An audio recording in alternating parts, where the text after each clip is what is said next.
And later today, we could learn more about this very disturbing story where sources tell us an 8-year-old girl told her teacher that her father murdered someone. Sources say that yesterday morning, this little girl told her teacher that she had seen her father stab a man.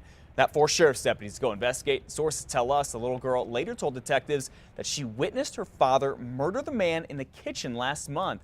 Detectives say that girl told them she did not know the man, but that he had been drinking with her father that night. She told them the next morning that the man's body was gone.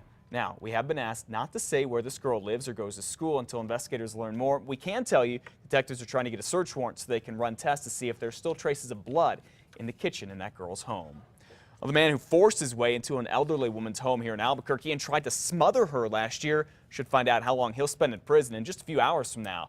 Last October, Philip Kosarukov knocked on the door of a 70-year-old woman's home, forced his way inside, then used a pillow to try to smother her. She was able to fight him off and get away. Then back in September, Kosarukov took a deal, pleading guilty to aggravated battery and kidnapping. Well, the man who admits he was drunk and thought he was in Rio Rancho when he was actually driving through a security gate at Kirtland Air Force Base will soon be going to jail. Merle Anderson pled guilty to a federal charge of aggravated driving while impaired yesterday and will probably spend 2 months in jail now. If you remember back in September, he tried to drive through Kirtland's Wyoming gate, but security stopped him and say Anderson had 2 empty beer cans in his car and blew a .16 on the breathalyzer test, which is twice the legal limit. Investigators now have new details in the case of a woman who was found dead inside a burning car this past summer. Detectives say Olivia Lovato was high on meth during the incident near Placitas. They say the 25-year-old was driving when she made the wrong turn and crashed, hitting the side of a hill near the Sandia Man Cave. A car accident caused a fuel line to break and apparently set the car on fire. Investigators say the high levels of meth in her system may have impaired her judgment or possibly caused her to fall asleep. Near Socorro, state police are staying quiet about the identity of a body found burned there. What we do know is that someone from the New Mexico Boys Ranch reported seeing smoke coming from the Bosque Monday night. When firefighters put out the blaze, they found a man's body near a burned car. Investigators are calling this a homicide, but that is all they're saying right now. And investigators say the human remains recently found at Brantley Lake near Carlsbad may belong to a missing man. Hikers discovered a skull and bones at the dry lake bed on Monday. Police say they found the ID belonging to 28-year-old Eric Alskog near the remains. Now, he was last seen camping at the state park back in July of 2011. The Carlsbad Current Argus reports that the man had a history of depression and was on medication. An autopsy is pending.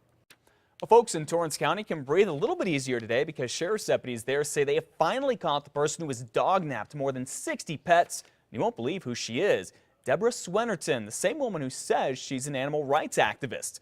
Well, Torrance County Sheriff Heath White has thought Swenerton's been stealing the animals for months, claiming they were mistreated, but the sheriff had no solid proof, he says, until yesterday. A woman called 911 saying Swenerton was in her home and stealing 2 puppies.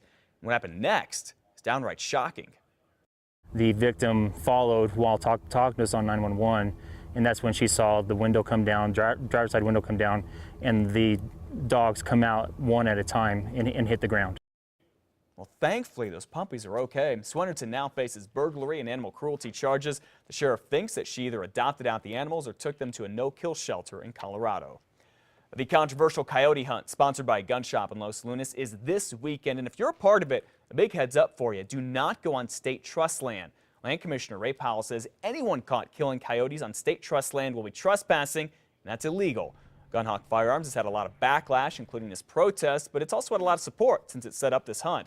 And Mr. Powell has strong feelings about it, too, saying the hunt is about, quote, personal profit and animal cruelty and a severe disruption of the ecosystem. This Sunday will be a day of remembrance. Funeral services will be held for Albuquerque District Court Judge Bob Schwartz. The former DA and state crime czar died Monday from pneumonia. Services have been scheduled for Sunday afternoon at 1:30. It will be at the Congregation Albert on Louisiana Boulevard in Northeast Albuquerque. Are you a discharged veteran of the U.S. Armed Forces? If so, this is for you. The state is announcing a new Veterans Designation driver's license today. According to the New Mexico Department of Veterans Affairs, the purpose of the designation is so that law enforcement can better identify veterans who may be suffering from mental health issues such as PTSD.